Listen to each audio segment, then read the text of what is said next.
Mesdames et messieurs, c'est un réel plaisir d'être chez vous ce soir pour parler sport. En tout cas, au sommaire de cette émission, eh bien, la réélection du président Gaëtan Kodia à la tête de la Fédération congolaise de boxe pour un nouveau mandat de 4 ans. Dans cette émission, mesdames et messieurs, nous allons vous proposer l'interview, en tout cas qu'il a réalisé juste après sa réélection. Et puis, le tournoi de football dénommé Maurice Lé Gaboka a rendu son verdict dimanche dernier avec le Sacre de l'Est domicile qui a battu en finale l'AS Union. C'était à la fatidique épreuve des tirs au but, 4 tirs contre 2 après un temps réglementaire d'un but partout.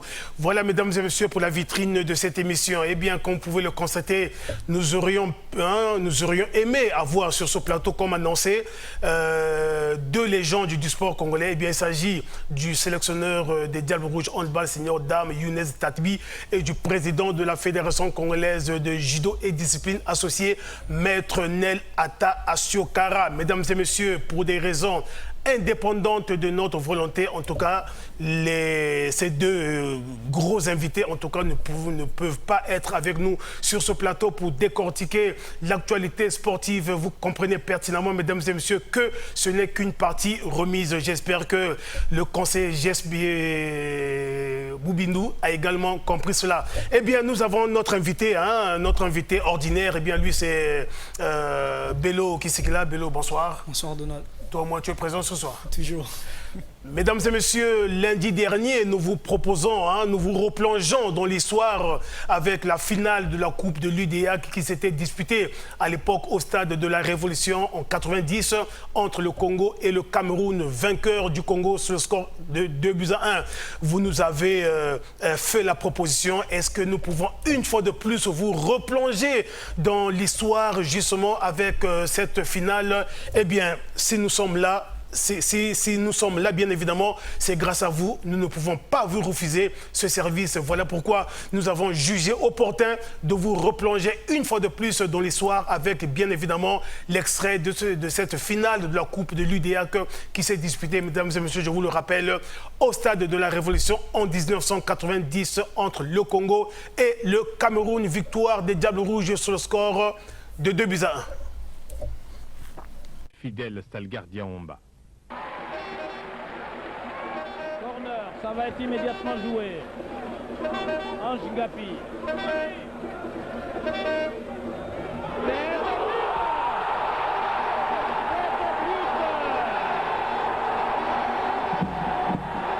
C'est but de Ange Gapi. Ange Gapi, nous jouons exactement, Talgardien Omba, nous jouons exactement la 3e minute de cette première partie et une tête consécutive à un corner de Ange Ngapi et nous sommes à 1 pour les Diables Rouges de la République populaire du Congo et 0 pour les Lions indomptables du Cameroun. Vous les voyez au ralenti. Merci Frédéric Siasia, c'est donc de bon augure Talgardien Omba. 24 ici à Brazzaville, alors que le premier but, on l'avait marqué à la 11e minute. Cette fois-ci, on est allé plus tôt, on a marqué à la 3e minute, voyez-vous. Un but matinal. Ah oui, on pouvait dire que les choses devaient s'arranger pour nous, mais enfin, on est là en train de chercher encore.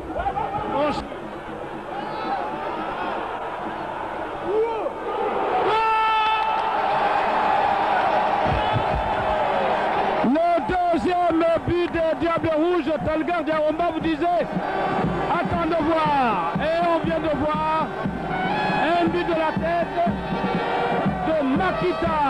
Football, enfin, Makita Football. Oui, enfin, il faut dire que Makita est devenu assez lourd. C'est pas ce Makita de débordement que nous avons connu, mais enfin, on revoit quand même pour le plaisir de nos téléspectateurs cette balle qui était partie. Andem pourtant était là, a manqué sa trajectoire. Et Makita, football de la tête. En début de tête, quand même, ça vaut le pesant. Ça, il faut le faire, ils ont le mérite. J'espère que l'année prochaine, à Libreville, au Gabon, ils sauront conserver cette coupe de l'UDEAC.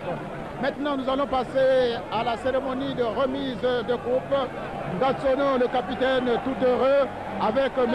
Arch, le commissaire du match des Diables Rouges, un numéro cher à Barthélémy Gatsono. Voilà Barthélémy avec la coupe de l'UDEAC. C'est Pierre Moussa qui remet au nom du président de la République la coupe de l'UDEAC à Gatsono. Les applaudissements, les flashs des caméras et des photoreporters et le public qui répond en chœur. C'est vous dire également que cette coupe était très attendue. Mesdames et messieurs, si Nestor Isanga et Joe Pambou, deux légendes de la presse sportive congolaise, étaient à mes côtés, eh bien, j'allais simplement leur poser la question, pourrions-nous encore vivre ces beaux moments, ces moments de gloire avec les Diables Rouges? Bien, ils ne sont pas là. Je m'en vais simplement poser cette question à Mr. Bello. Alors, Bello, ces moments pleins de liesse, ces moments pleins de gloire, est-ce qu'un jour, nous pourrions les revivre du côté de Massamba Déba? Oui, Donald, c'est possible que nous pouvons revivre ces années de gloire, ces années passées où le Congolais était vraiment tous derrière leur équipe nationale, où il y avait des victoires qui s'enchaînaient, contrairement à notre génération. Avec des joueurs sûrs. Des joueurs sûrs qui jouaient avec amour, qui savaient honorer la nation. Contrairement à notre génération aujourd'hui, où nous souffrons énormément, où le football a vraiment du mal à prendre de l'élan. Mais je pense que si seulement nous mettons au travail, je pense que les résultats peuvent venir. Il suffit simplement de se mettre au travail, et bien les résultats vont arriver. Hein. Mesdames et messieurs, nous allons rester dans le football. Cette fois-ci, le Moana Foot débuté le 14 septembre 2024. Eh bien, le tournoi de football dénommé Maurice Lé Gaboka a rendu son verdict le dimanche avec le sacre de l'AS domicile, vous les verrez en bleu, qui a battu en finale l'AS Union, également de rouge vêtu, à la fatidique épreuve des tirs au but, 4 tirs contre 2, puisqu'au temps réglementaire, eh bien, les deux équipes étaient à un but partout. Mais mesdames et messieurs, avant de vous faire revivre ces instants de cette épreuve fatidique des tirs au but, nous allons partir là-bas au CG Lé Gaboka, où le président de l'association Lé Gaboka pour le développement, lui c'est Axel Ariel Ndinga, en tout cas a délivré un discours dont on voici un extrait. Nous voici arrivés au terme de notre tournoi de football qui a connu la participation de 8 équipes dont l'âge varie de 40 à 50 ans, voire plus, venues de différents arrondissements de notre ville capitale, j'ai cité Brazzaville-la-Verte. Aux fins de conquête de ce précieux sésame appelé Coupe Maurice Lé Gaboka. Mesdames et messieurs, distingués invités, en vos rangs, grades et qualités, nous ne cesserons de le rappeler à l'auguste assistance que la pratique du sport à tout âge est recommandée par les professionnels de la santé comme un facteur de bien-être physique, mental, psychique et surtout de prévention contre la survenue de certaines pathologies lourdes cardiovasculaires, à savoir l'hypertension, le diabète, gros cœur, l'obésité et les accidents vasculaires cérébraux. Car les statistiques dans le monde en général et en particulier en Afrique sont suffisamment éloquentes pour nous appeler à la réflexion et à l'action. En d'autres termes, dans la construction et la promotion d'une véritable culture de prévention. Avant de terminer mon propos, je voudrais rendre un hommage mérité aux initiateurs et à tous ceux qui ont contribué à l'organisation de cette première édition du tournoi de football Maurice Lé Gaboka. Aussi, je m'en voudrais de ne pas remercier tous ceux qui ont voulu, par leur présence en ces lieux palimpsestes, de rehausser l'éclat de la cérémonie ce jour. J'ai cité les anciens Diables Rouges, respectivement des équipes Étoiles du Congo, Diables Noirs, Club Renaissance et Glancard. Sans omettre le professeur émérite Henri Marcelin Dumangele et le docteur Ngali Sami Ibombo. À ceux qui sont venus de l'intérieur du pays, notamment du Kwilu et de la Sangha, je vous souhaite un bon retour dans vos foyers. Enfin, je sollicite votre indulgence pour tous les manquements ou insuffisances constatés depuis le début ou la fin de ce tournoi de football. Car il s'agit d'une œuvre humaine, jamais parfaite, affirme un illustre écrivain, quiconque qui entreprend une œuvre doit s'attendre à ce qu'on lui reproche, ce qu'il a dit, ce qu'il n'a pas dit, ce qu'il devrait dire, ce qu'il devrait faire, ce qu'il n'a pas fait. Fin de citation. Axel Arrière Ndinga, président de l'association Les Gaboka pour le développement. Mesdames et messieurs, à présent, je vous l'ai dit dans la vitrine de cette émission que ce tournoi a été remporté par l'AS Domicile qui a été sacré champion pour avoir battu en finale l'AS Union au tir au but, soit 4 tirs contre 2. Extrait de cette douloureuse épreuve qui n'est autre que les tirs au but.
Alors Bello, aujourd'hui, le Moana Foot n'existe quasiment plus.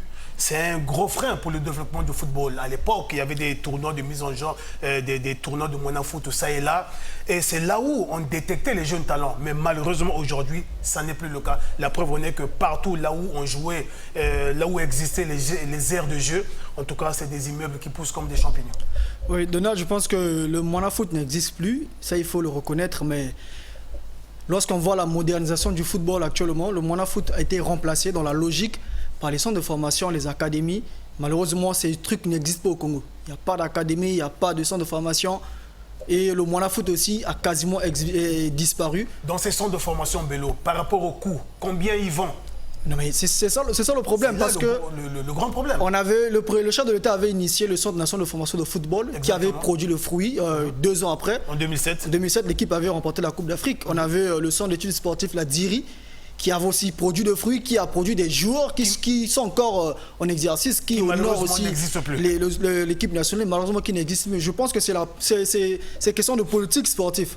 Comment notre politique sportive est gérée sur le plan local et comment nos clubs sont structurés, parce qu'à l'heure actuelle, je vous parle de nous sommes au XXIe siècle, aucune équipe congolaise, aucun club n'a un centre de formation. On a une équipe d'âge. On doit se poser des questions. On ne doit pas toujours se référer au Moana Foot. Ce sont ces jeunes que nous trouvons dans les Moana Foot, que nous ramenons dans les équipes, dans les académies, que nous formons afin de devenir l'élite du football de demain. Mais malheureusement, il n'y a pas d'académie. On ne sait pas penser à l'avenir des jeunes. Lorsqu'une génération passe et c'est fini, on oublie cette génération. Il faut penser à l'autre génération. Alors qu'au moins où les autres parlent des académies, des vrais projets sportifs, nous au Congo, on parle encore de Moana Foot, des Wawa. Je pense qu'on doit laisser, en termes locaux, le Wawa, on doit laisser ça chez les vieilles gloires, les joueurs âgés qui ne jouent plus au football pour se mettre un peu en jambes. Dernièrement, nous avons vu lorsque les anciens joueurs se retrouvent pour jouer, ils ne jouent pas 90 minutes comme les jeunes le font actuellement. Mais soit c'est 25 minutes, mais dans l'ensemble, il faut avoir des vrais projets sportifs pour créer des centres de formation et créer des équipes d'âge qui sont d'assurer la relève de demain. C'est quand même gravissime des clubs qui se disent être des clubs d'élite, mais qui n'ont pas un centre de formation. Mais ce que je dis, Donald, il y a un problème de projet sportif. Comment aspirer au développement en pareille circonstance? Il y a un problème de projet sportif, car si vous voyez le football congolais, ça il faut le dire clairement, Donald, le football congolais est politisé. Si vous voyez à la tête de nos clubs aujourd'hui, la majorité c'est des politiques qui sont à la tête de ces équipes, qui n'arrivent pas vraiment avec des ambitions sportives comme il faut pour créer vraiment des projets autour de l'équipe. Lorsqu'on sait après Donald, il y aura peut-être quelqu'un qui va venir, il y aura Bello qui va venir, qui va essayer de continuer le travail qu'a laissé Donald. Mais c'est des personnes qui arrivent avec leur propre intérêt. Ils ne voient pas l'avenir de demain. Ils ne voient pas que non, il y a des jeunes et aujourd'hui il faut investir pour que demain l'équipe puisse se bénéficier. Exactement. Comment le club congolais a un terrain d'entraînement? Il n'y en a pas, Donald. Il faut dire que tout passe par... squad, c'est par-ci, par-là. Exactement. Tout passe par un bon projet sportif qui est à la tête, qui occupe ce projet aussi et comment il est entouré. Voilà pourquoi les autres avancent. Le Congo est en train de régresser. Nous sommes encore loin, alors. Exactement. Nous sommes très loin des autres. Mesdames et messieurs, je m'en vais à présent. Nous allons repartir toujours là-bas au CEG Les Gaboka avec un extrait de la cérémonie de remise des récompenses.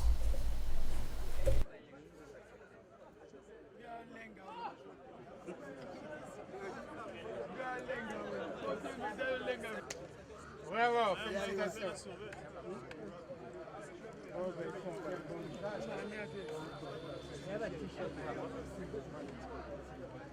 Merci beaucoup.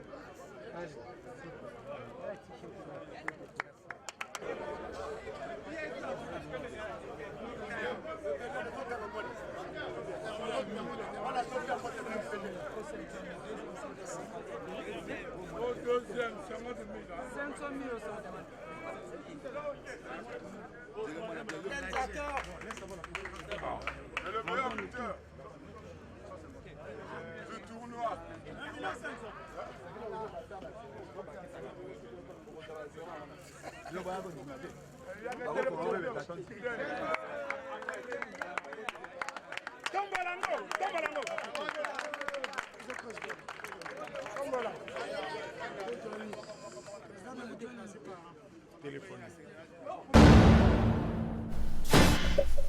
Voilà, à présent, mesdames et messieurs, la réaction des deux capitaines. Il s'agit bien évidemment de Ilias Bouaka, capitaine de l'AS Domicile, le vainqueur justement du tournoi, et Bedel Mbouala, capitaine des perdants. Suivez-les tour à tour.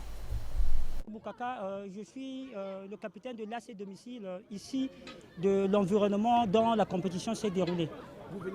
Avant de commencer, je vais d'abord remercier les initiateurs de ce projet, d'autant plus vrai que le sport et le football en particulier résorbent en elles des valeurs, et d'entre les valeurs morales et les valeurs culturelles.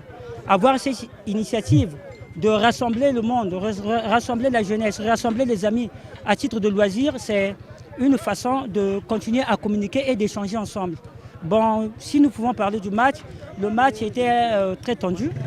Tout d'abord parce que ce sont des équipes qui se connaissent déjà. Des joueurs Ewawa, loisirs, qui jouent dans des équipes quotidiennes. Ça veut dire qu'ils se connaissent déjà et c'était très difficile de remporter le match.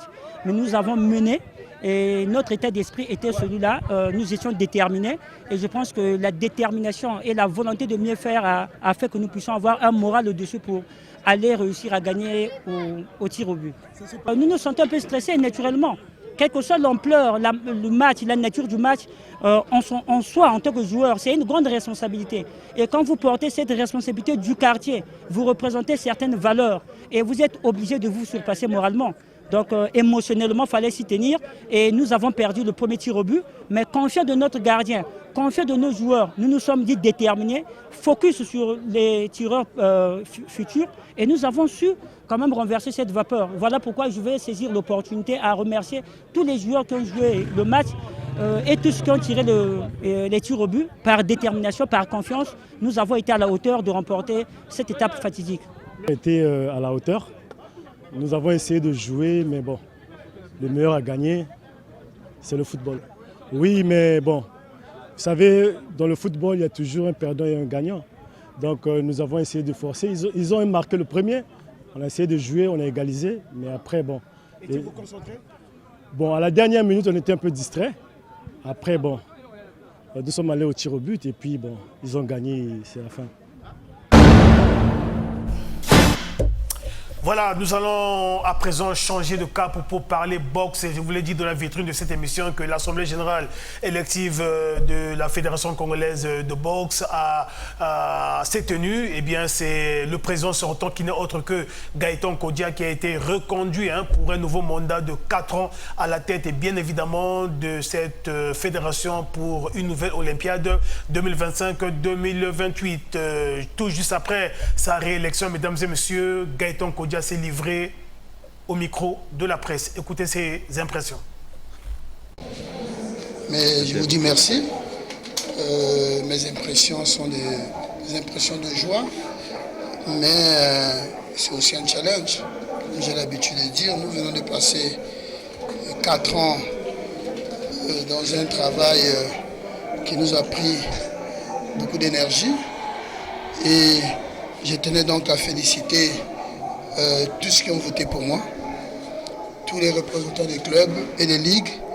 Vous avez remarqué que nous avons été élus à 100% de voix.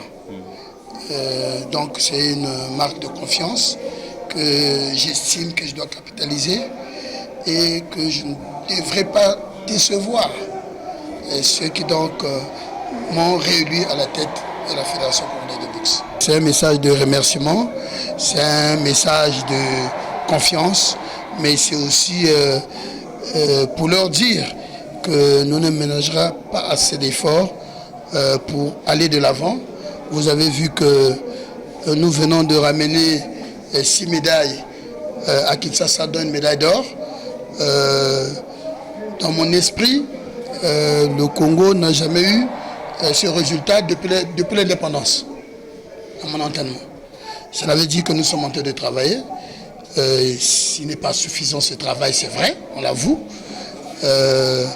Nous devons donc nous appuyer dans les formations des juges arbitres, les formations des entraîneurs, que nous avons déjà 6 entraîneurs One Star sur le plan international, c'est pas rien. Et nous devons donc travailler aussi sur la formation des officiels techniques. Ce sont des défis à relever. Et nous pensons qu'avec leur confiance, avec le travail de tout le monde, avec leur adhésion, leur conseil aussi, pourquoi pas, leur appui technique, nous allons nous mettre pour essayer d'être à la hauteur. Les boxeurs, nous faisons de notre mieux parce que en 3 ans, nous avons fait 3 championnats nationaux. Nous sommes sortis hors du pays 4 fois. Et en 3 ans, on a amené 2 médailles d'abord au championnat d'Afrique du Cameroun, 6 au championnat d'Afrique en RDC. Je veux vous dire qu'aujourd'hui, la boxe, quand vous participez au championnat d'Afrique ou d'autres championnats liés à l'FBC ou à l'IBA, il y a ce qu'on appelle les press money. Celle qui a eu par exemple la médaille d'or à Kinshasa a droit à 10 millions de francs CFA. Et médaille d'argent, c'est 6 millions de francs CFA. Puisque les médailles de bronze, ils ont droit à 3 millions. Et les press money du Cameroun ont été déjà payés aux boxeurs congolais. On ne paye pas à la fédération, mais on paye directement dans le compte du boxeur. Donc, ce que je peux demander aux boxeurs, on doit s'y mettre au travail pour qu'on se prépare pour aller d'abord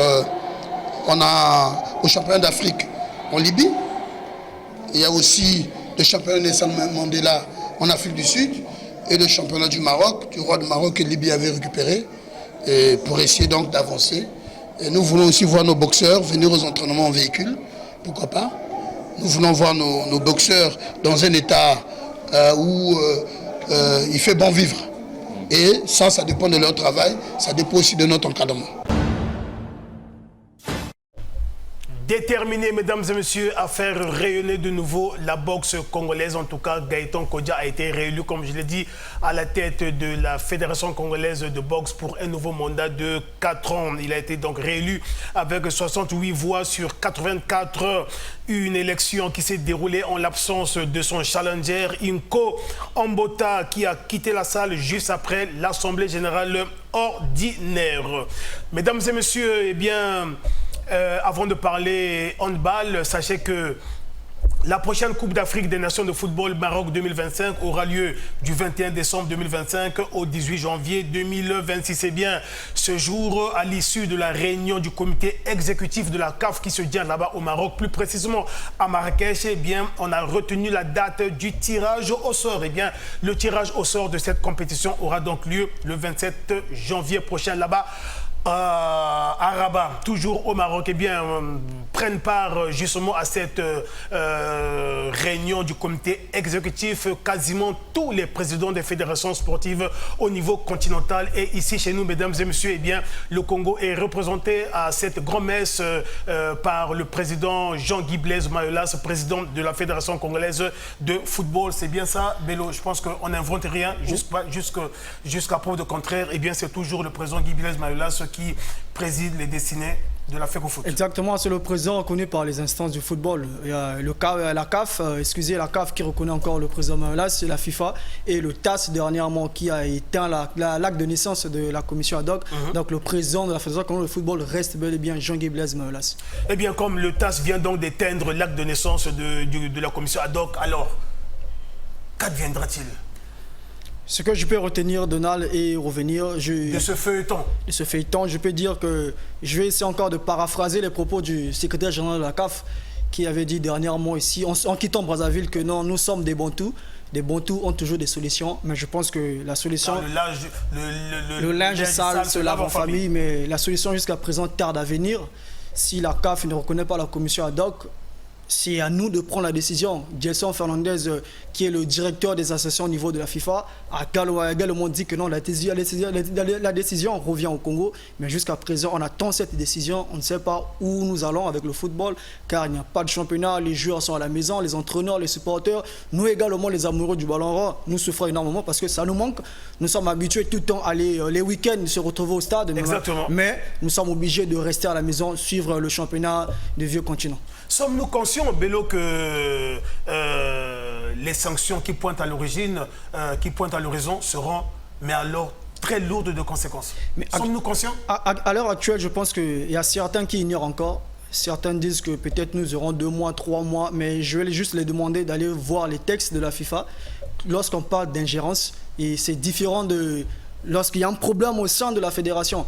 Je pense qu'à l'heure actuelle, les clubs de Ligue 2, les clubs de Ligue 2, les dames aussi, les clubs, le collectif du football féminin et l'association des clubs de Ligue 2 ont également manifesté ce problème au niveau des instances sur le plan local. Ils ont écrit des lettres ouvertes à la primature, à la présidente de la République. Je pense que la solution pour... Et que réclament-ils dans ces correspondances? Qu'est-ce qu'ils demandent? Le rétablissement du comité exécutif de la Fédération congolaise de football qui est dirigé par Jean-Guy Blaise Mayolas et déjà, surtout l'ouverture des stades pour les permettre de retrouver... Tout ça pour éviter que le Congo soit sanctionné dans 2 matins. Exactement. Malheureusement, de l'autre côté de la commission ad hoc, ils se disent qu'il faut peut-être attendre la dernière décision finale du TAS pour trouver la solution. Ça, nous croisons les doigts, mais sera-t-il pas trop tard? C'est vraiment regrettable de ma part parce que si vous avez déjà la présence du secrétaire général de la CAF ici à Brazzaville, Gelson Fernandez, qui est le directeur des associations de la FIFA, la décision devait venir à longtemps, mais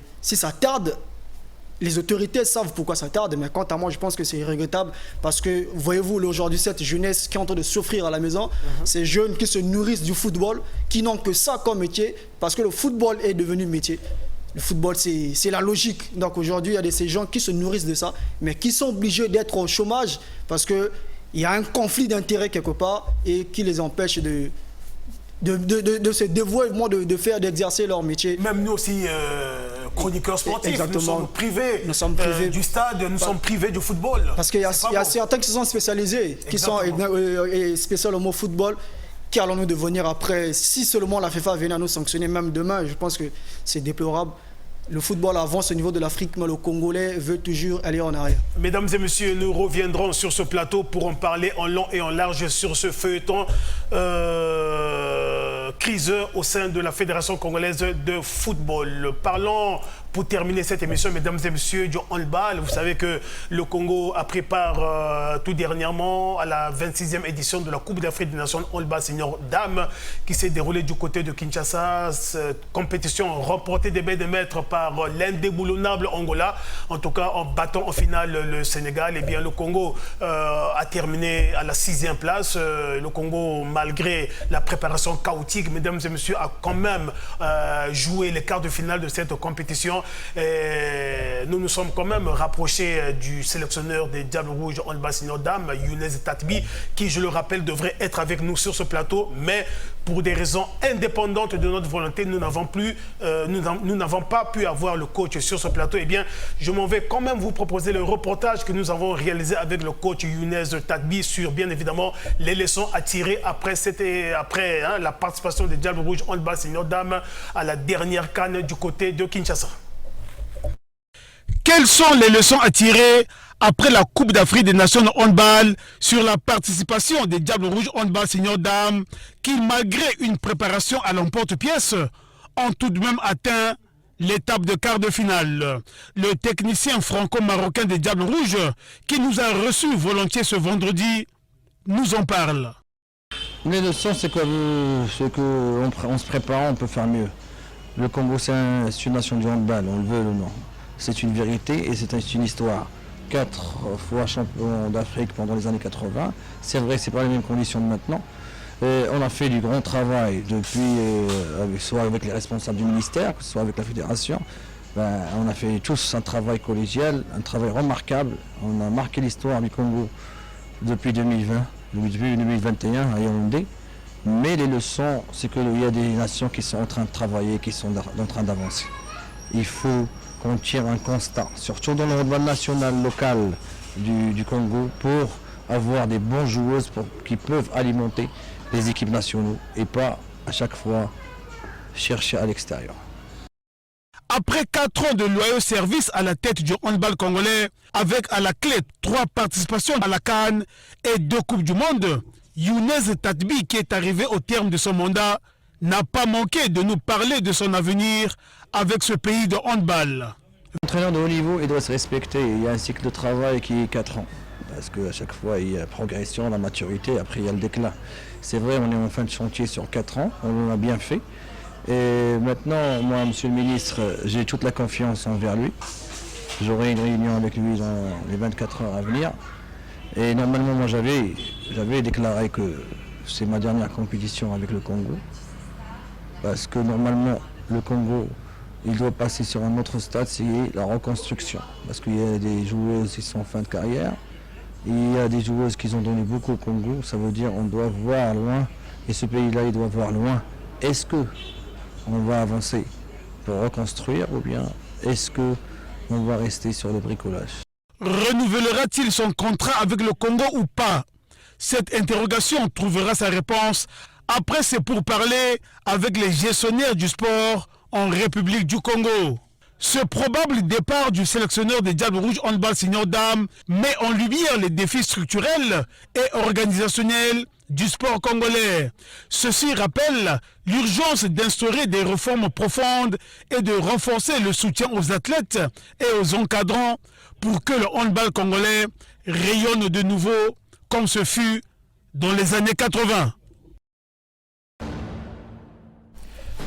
Mesdames et messieurs, à Marrakech, où se tient la réunion du comité exécutif de la Confédération africaine de football, il n'y a pas eu seulement tirage au sort de la prochaine Coupe d'Afrique des Nations Maroc 2025 qui se tiendra, je vous le rappelle, du 21 décembre 2025 au 18 janvier 2026. Mais il y a également eu l'inauguration du bureau africain de la FIFA. Alors Bello, il y aura également la cérémonie de nomination du Ballon d'Or. Oui, je pense que ça a déjà commencé actuellement du côté de Marrakech où nous avons 5 candidats en lice. C'est une première hein, parce que la CAF a décidé cette fois-ci de retenir 5 au lieu de 3.